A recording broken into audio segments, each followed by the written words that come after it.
Alright guys, so it's Barrett with Gimme Camper. I'm down here at Shelburne RV with Steve Shelburne again. We're going to make a quick video here, just a quick tip. He said he's pretty surprised about this, but I see a lot of comments on it on Facebook groups. So, Steve, what's the best way to jack up a camper? You know, and I was kind of surprised that you asked me that question, because I kind of look at that as it's kind of a little bit self-explanatory. I mean, you know, if you're in a nice level area, I know you said you had bought some blocks to go into the wheels and that would help raise it up. And hey, that's great if you're in a nice level place, but what happens if you break down on the side of the road? Again, it comes down to a safety situation of, man, we don't want to get ourselves in a bind where we get hurt or something happens or the camper shifts and it falls.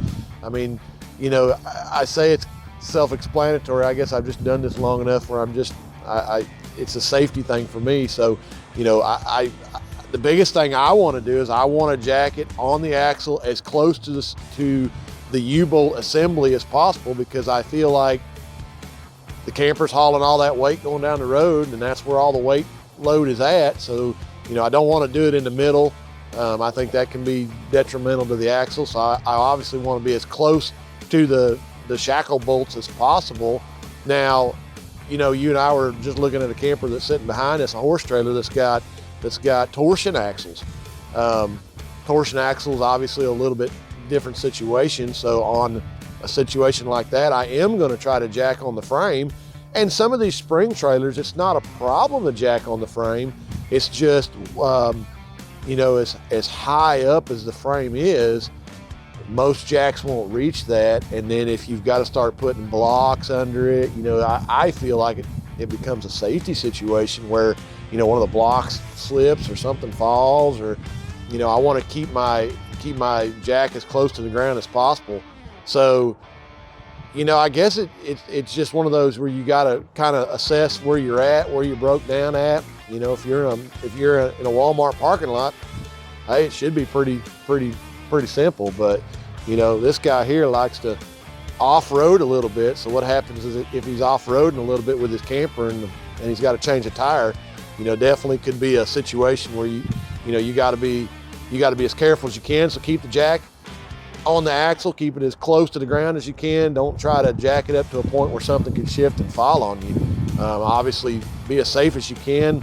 Carry some jack stands with you or something. But, you know, I want to try to keep the load as close to the outside of the axle as possible, where I know it's not going to do any damage, because again, the camper's carrying all that weight there. So, you know, that's where we've always jacked them up. So, you know, I say it's a funny question, but then when you really start looking at some of the situations that people put their campers in, you know, it can be a safety deal.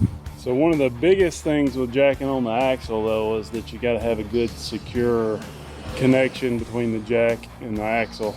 You know, they do make special jacks for this. I can't remember the big brand, but I bought an adapter for a bottle jack, and basically it's got a C-shaped cup on the top of it. That way it connects there really good.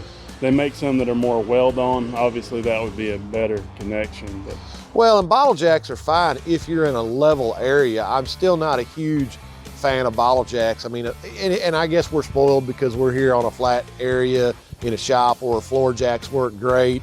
I have used bottle jacks in the past to get me out of a bind. Some of this horse trailer that's behind us with the torsion axles, I've got a big air-over hydraulic bottle jack that we use to lift it because it's just so heavy.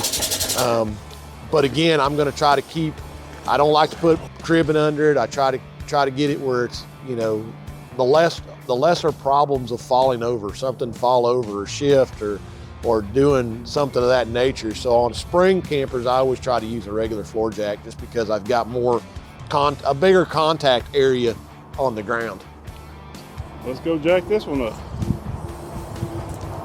All right, guys, so now we're going to go over some examples of where some good ideas to jack your trailer and where some bad ideas to jack your trailer. So on the very end of the axle, near the U-bolts, that's a good idea.